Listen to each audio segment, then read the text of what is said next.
You are watching CIO TV by Enterprise IT World, a production of Accent Infomedia. One thing, we are better together. Yes. Let's keep this momentum. We are in a war against bad people, against hackers, or against coronavirus. We can only beat this if we unite because we are better together.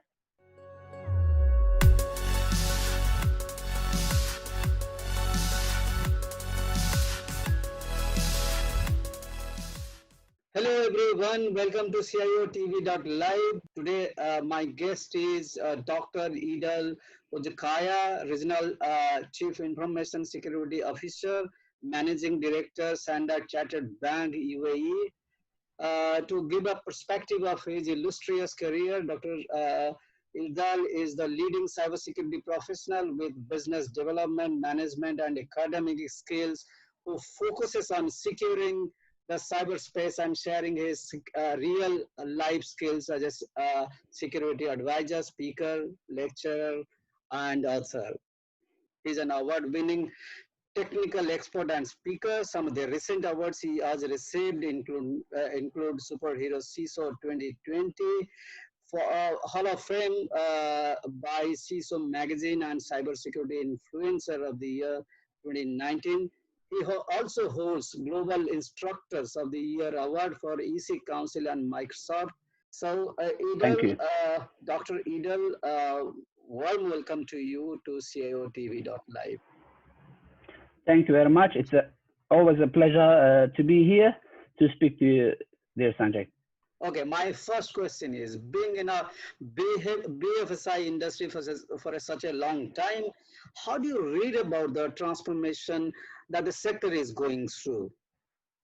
Just to make it clear, I'm in BFSI for the last nearly 2 years, but before that, when I was working for Microsoft, of course, I was helping lots of BFSI customers, and way before that, when I had my own business as well. So maybe I don't want the watchers to get confused. Erdal is only last 2 years with the bank.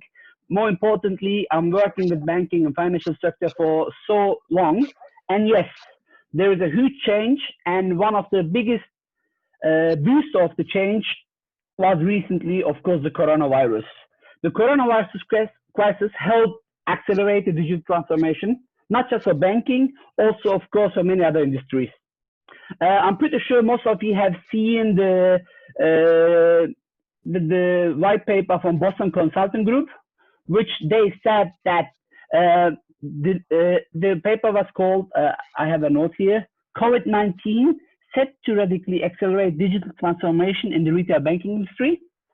There, they mentioned that post-crisis, 25% of consumers used to go to bank more, where it changed after COVID. Of course, in some countries like India, I know they were locked down where people could not go at all and everything had to be done digitally. When we look at the new normal, which coronavirus brought us, moving from branch heavy to product-centric organization with legacy technologies and cultures to consumer-centric organization with more personalized solutions has to be more seamlessly. For that, of course, the banks have to go away from legacy technology. They have to mature themselves. They have to use more the latest technology, learn machine learning, maybe AI, artificial intelligence, and of course, changing the mindset. I'm not saying, I mean, while people like me comes into the sector or comes to the exec positions, of course, as we are more digital centric, we will help to transform our organizations. And I'm pretty sure that my son, for example, who becomes an exec, hopefully when the time comes, the banking as well as many other sectors is going to change. In my opinion, we will see periods of faster transformation, followed by slower periods, as you know. Yes, coronavirus speeded up some stuff, but it had to be with collaboration with other technologies as well. So it is a challenge, and this is what I see what's going to happen at the moment. Dr. Erdal, cloud has been a great enabler of digital transformation. Correct. And off late, cloud has seen a lot of growth, but banking sectors are not so keen to host their assets due to the regulatory compliances and internal Oh yeah. compulsion also. In this situation, whether the country-specific laws are changing or IT leaders are developing in-house capability within the banking sector, what is your view on that? I mean, I want to highlight your question one more time. Yes, as you said, cloud has been a great enabler for digital transformation. Why? Because you could just build a brand new infrastructure with a click from a browser and with a plastic card, which is a credit card. Yeah, banking sector is not that keen. Not because they don't want to use bank, they don't want to use it, but mostly because of regulators. Um, Saying that, I mean, I work at Standard Chartered, and we had a public, this is public news. We just signed up with Microsoft, and we proudly, had a press release saying that we are going to adopt clouds where possible. Why? Now, besides putting the bank aside, me as in cyber or as an IT exec, want to highlight that cloud comes with benefits: scalability, flexibility, economy of operations, agility of innovations, and of course, sectors which I am in, IT or IT-enabled services, e-commerce, and many other sectors it's going to adapt this technology because, as I said, the benefits. Saying that, it's also important to highlight that the cloud and managed infrastructure services will continue to clock in, as you said, in aggressive growth rates. Why? Because, for me to build a brand new infrastructure, I have to order servers, I have to software, I have to have trained, skilled people. Where I can just do that straight away on the click, as I said. So when it comes to applications, sometimes it's really hard to get rid of legacy applications. As a result, you have to leave vulnerable servers in. But being able to move this application to the cloud can help you also to be more secure. Also, having better internet services, having data analytics, the help of AI, machine learning in many different areas, along the explosion of smart devices,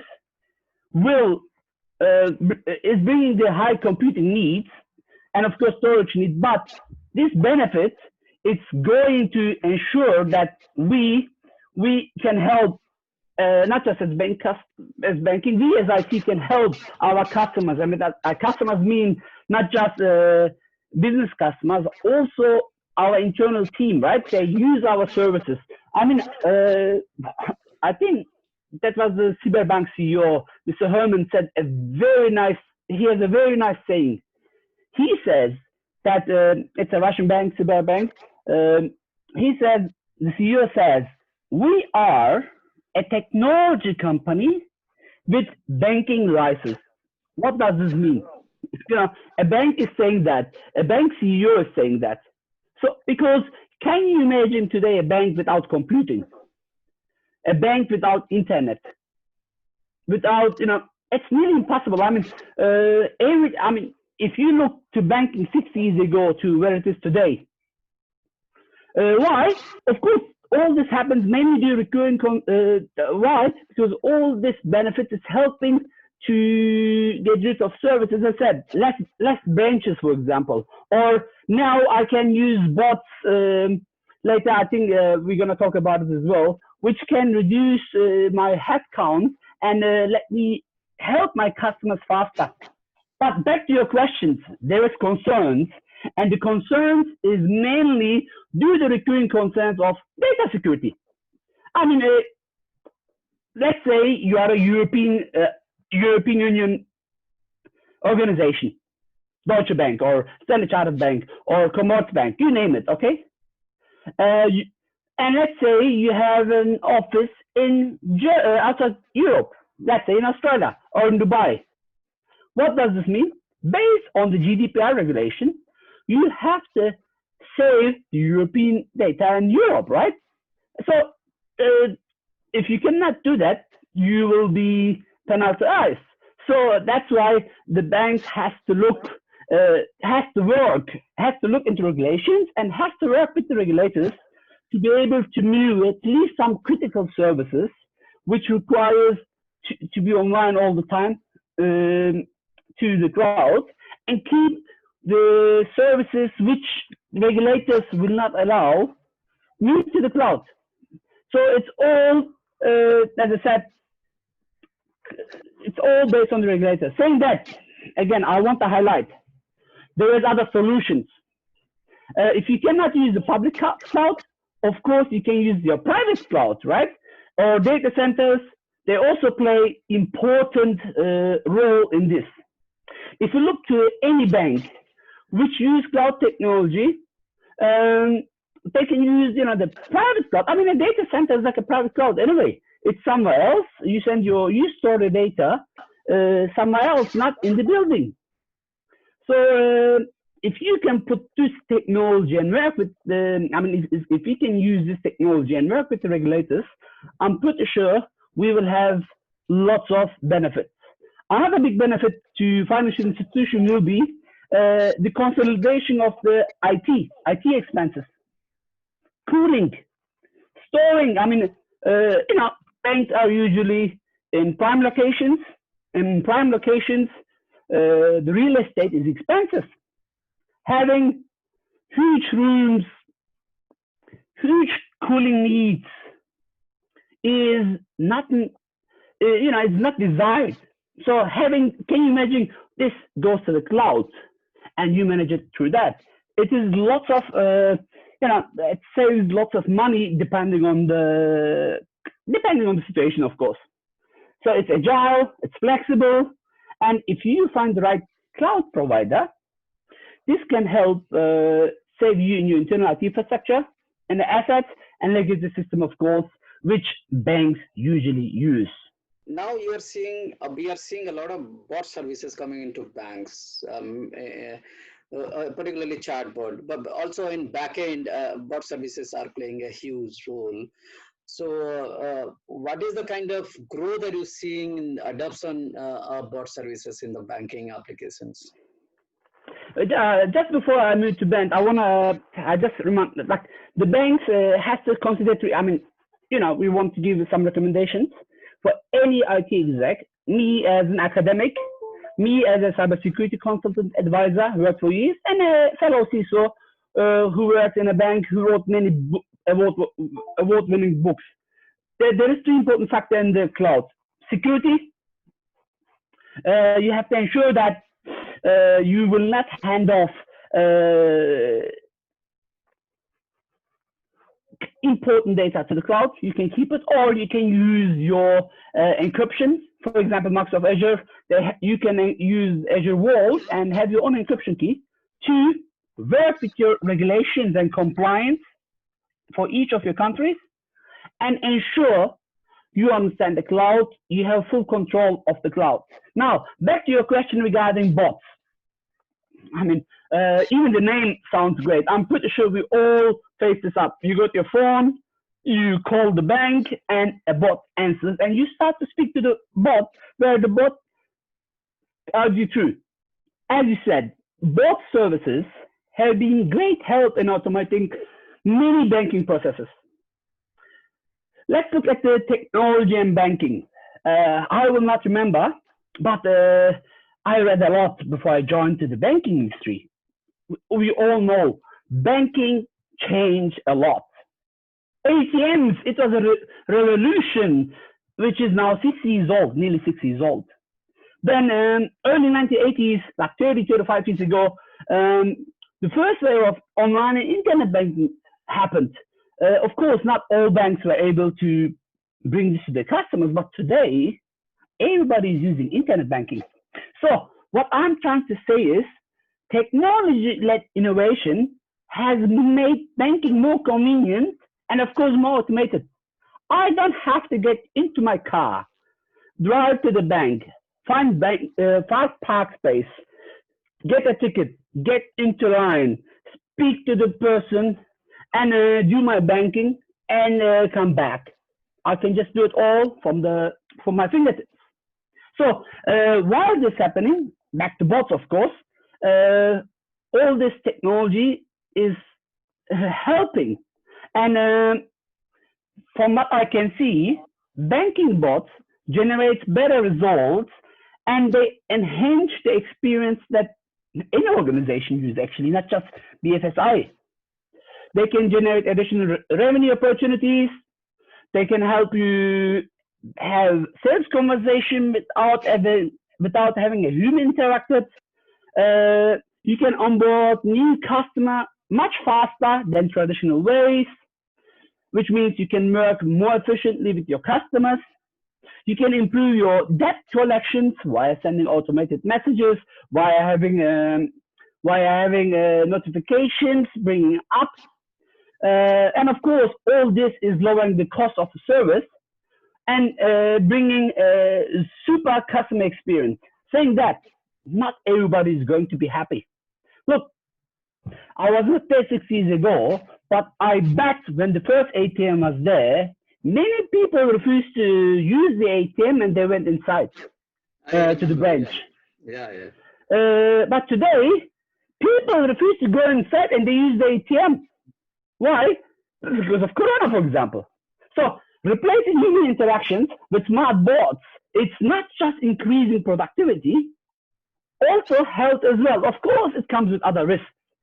But if we go back to bot questions, many customer-facing jobs can be done now via bots, and you don't have to have someone 24 hours being awake to speak to a customer. You can fully automate it through bots.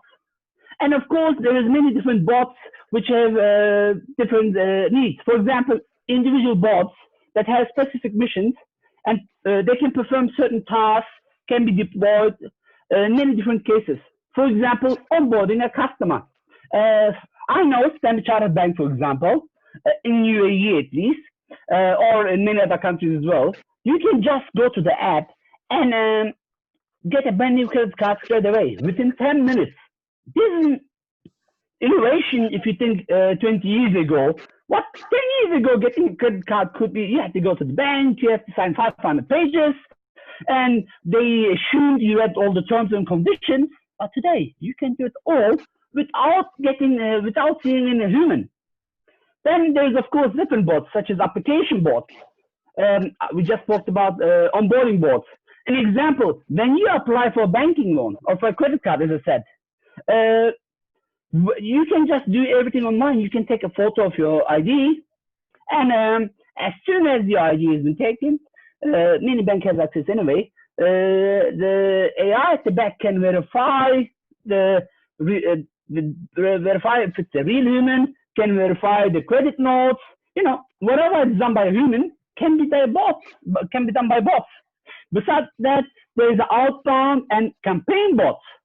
Instead of me knowing all my customers, I can group my customers depending on the income, depending on the needs, and once the marketing team or the sales team creates a new opportunity, you can use the bots to reach out to your customers. Besides that, an account bot can help you to, instead of speaking to someone, you can just today, even on the phone, via the telebot, you can learn how much debt you have in your card, what you need to pay. Again, as you said in my bio, I love security, no matter what it is.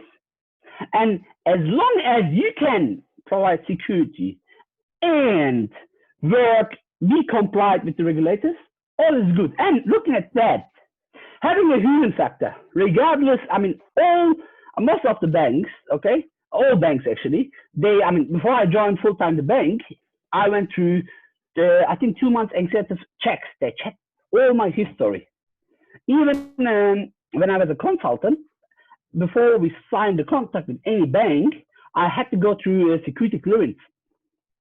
And, I can be still a broken employee, right? Happens many times.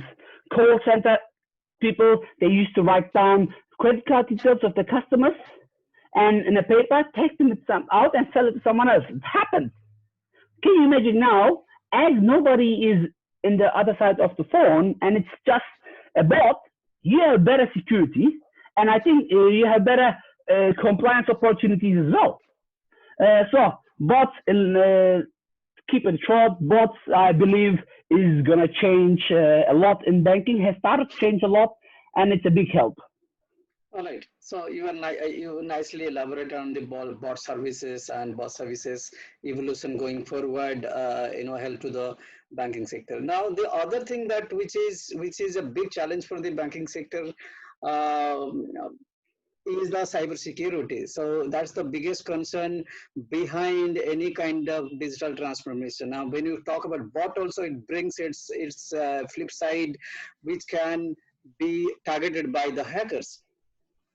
So what should be the resilience practice or cybersecurity practice? What is, in your opinion, banks should adopt, digital strategy along with a cybersecurity strategy as well? Oh, I can talk about this days. I wrote most of my books is all about that cybersecurity. How can we secure? Look, every organization has someone like me, a CISO. An organization like us, we have a group CISO, we have regional CISOs, we have country CISOs. In my opinion, of course, the CISO is the ultimate responsible person for security and cybersecurity services. But if the CISO can get the mindset of security to everybody from A to Z, from a contractor to the security guard inside the bank, the cleaner to the CEO. If we can look from a different glasses, and I say this always, do I have glasses here? Yes, I do. If you get a glasses, I'm pretty sure you can see it, yes, and put a glasses here. I call it like, regardless what the job is, regardless of what you look, if you can look from a different perspective, all right, I'm using this. What are the risks? How can I secure that? What will hackers do to trick me and to steal that? If you can think about this, you're going to be in much better state. Again, cybersecurity, how can you, if you look the changing security landscape, most of the issues comes that the people are not following the basics. When I say the basics, passwords, they still use, passwords are weak. The systems are not updated. They use legacy applications. They don't build a red team. They don't have a blue team, or they don't have a proper incident response process. If you can have all these and build a cybersecurity strategy which is aligned with your business needs, and more importantly, has a goal to be secure as necessary, then you are on the right road. Look, there is no way to stop a hacker. Hacker is always going to find a way to breach through.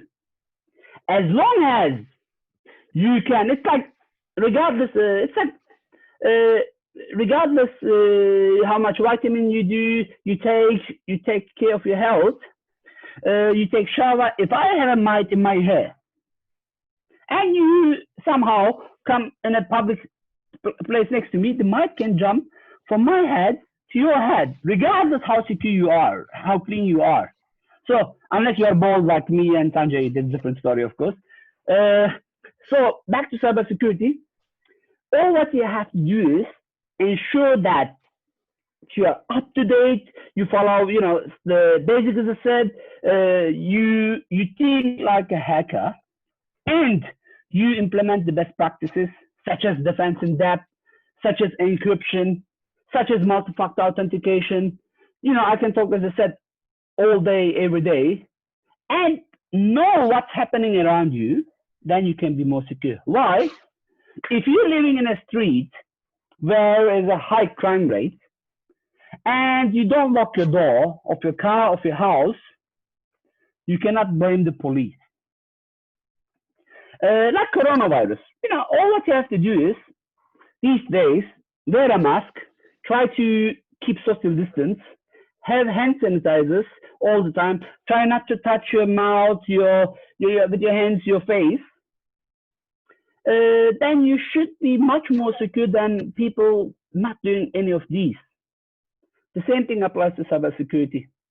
Banks using artificial intelligence or analytics, business analytics. So, which are helping the enhancing banking capability and the customer satisfaction also.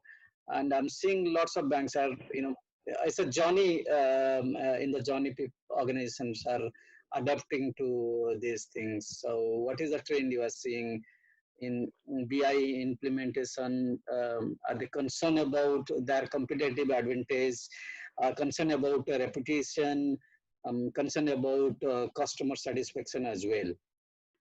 I love the questions. You know, many people think AI or ML, artificial intelligence or machine learning is new. Honestly, it's not. Let's start with a quick history.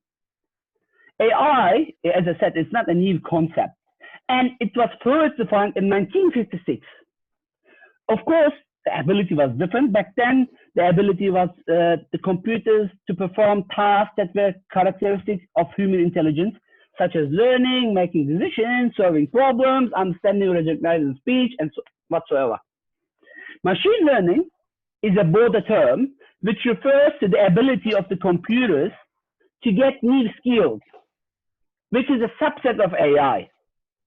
So, as I said, AI is the study of a computer science that focuses on developing software that mimics or exceeds human intelligence.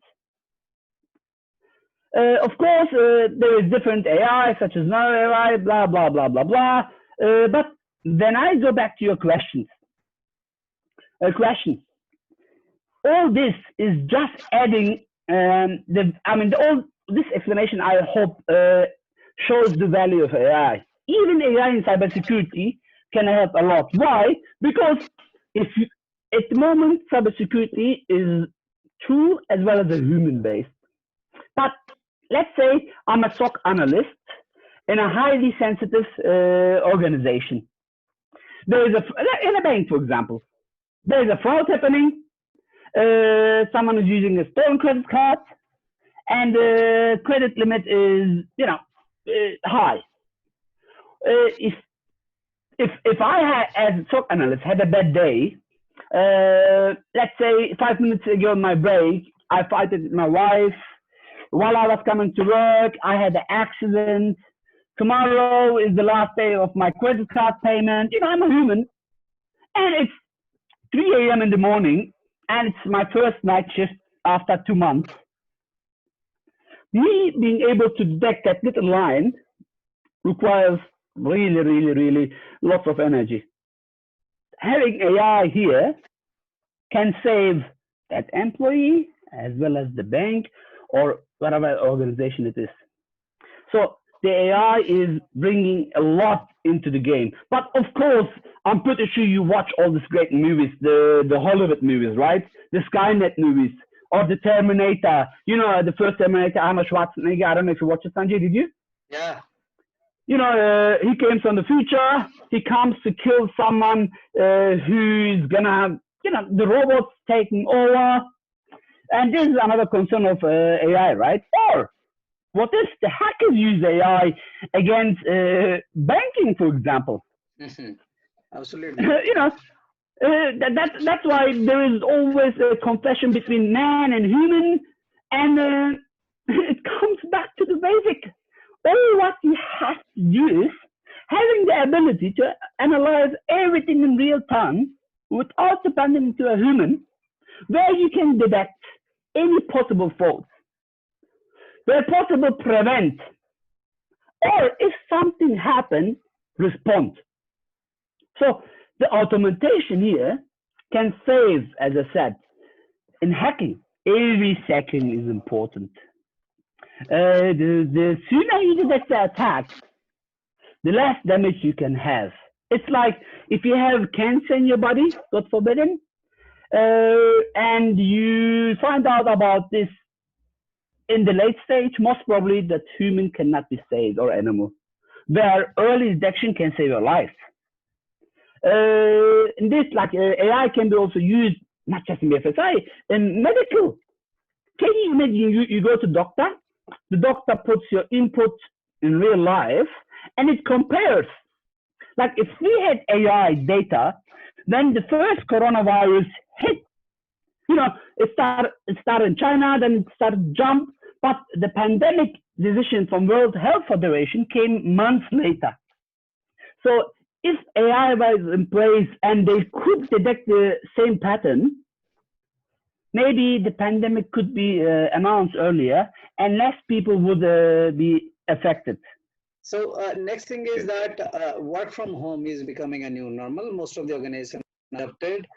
Uh, uh, but is banking sector or fintech adapting to it? Because again, human error, human security, all those things are coming into play. Well, I'm at home at the moment. It's working hours, and for the last 5 months, I'm working from home actually. And funny enough, these days I'm in Sydney, working from Sydney. In a Dubai Bay, I mean, our bank is global, but my region is Middle East, Africa, and Pakistan. But I manage it from here in Dubai time zone. So working from home, before earlier I worked in other companies. It's a pleasure.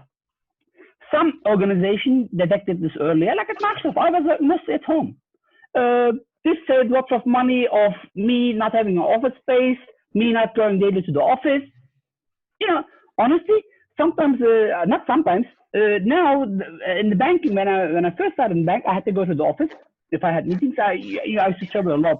But me being at home saves the traffic time, saves all this, hassle. It helps to pollution the environment. I think it's a gem for all of us. Okay. I mean, for someone like me who works from home all the time, I love it. Excellent. But there is lots of cons which can come.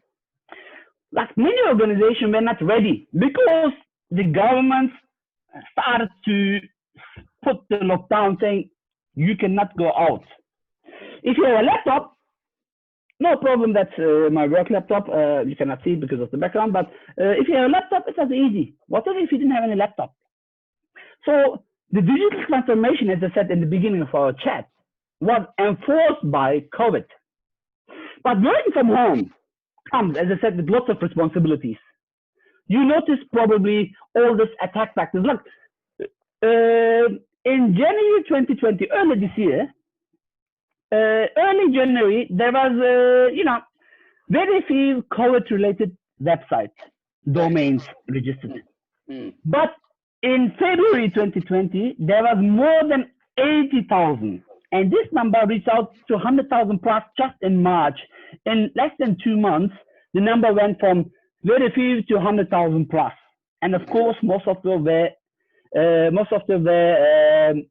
created for viruses, for spamming people.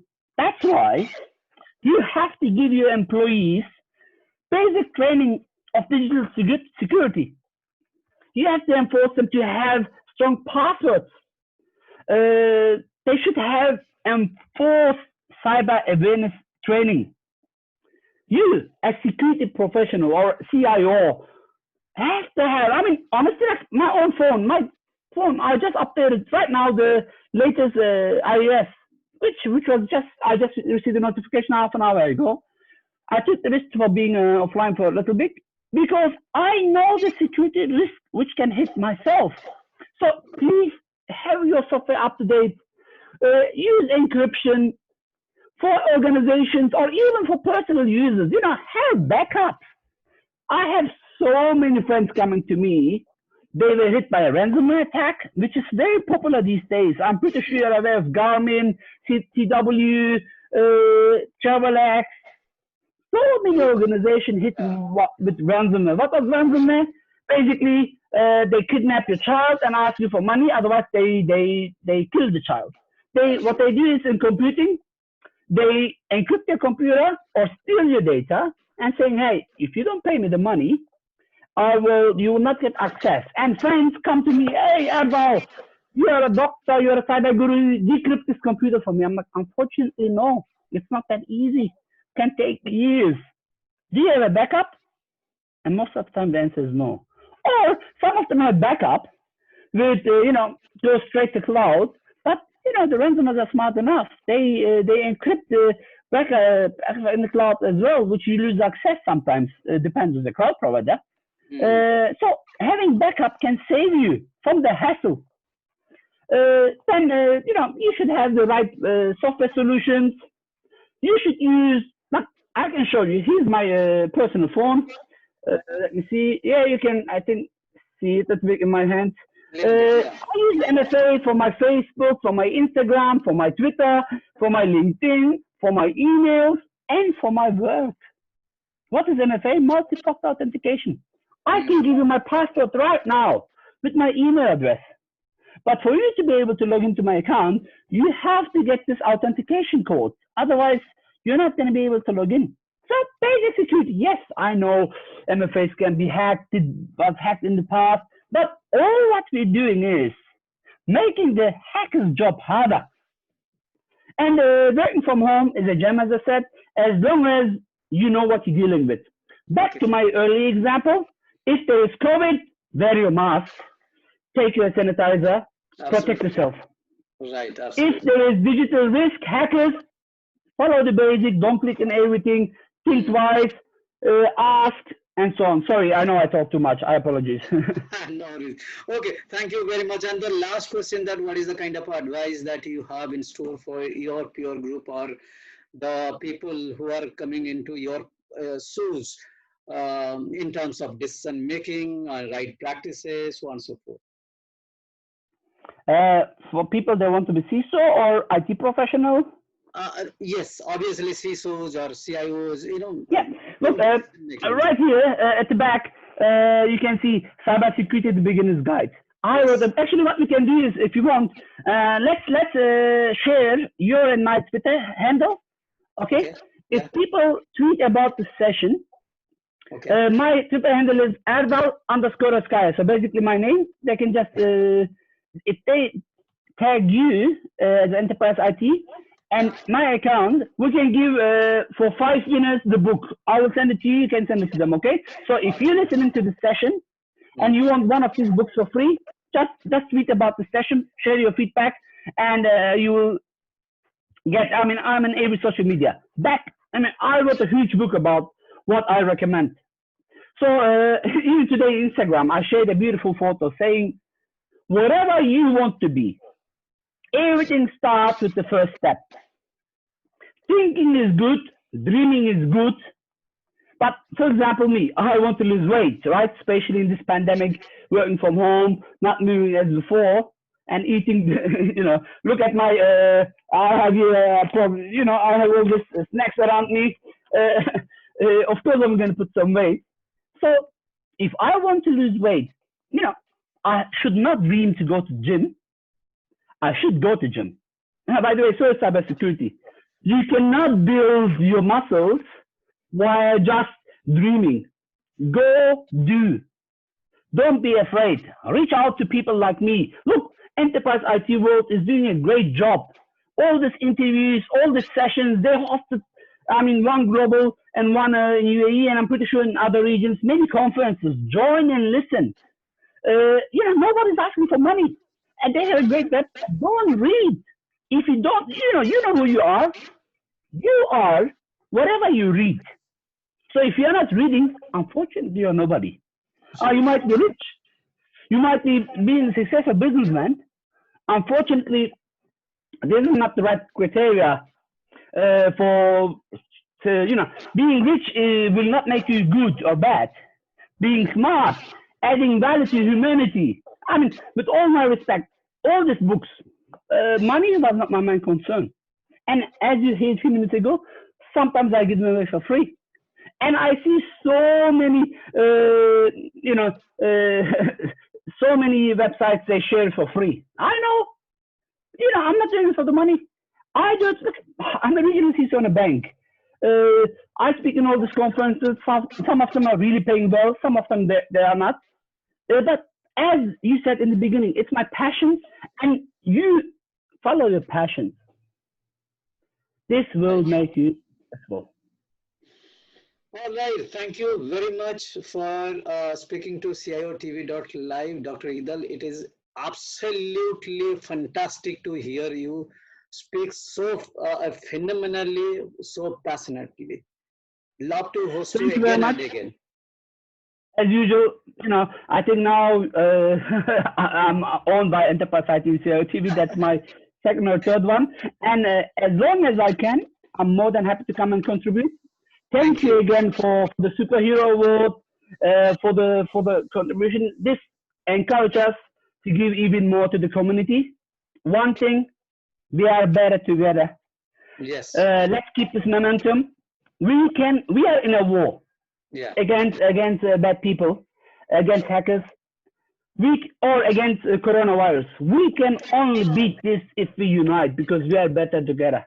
Absolutely. So if you are sick, stay at home. If you know something, share. The only thing which gets bigger, which doesn't lose value, is happiness.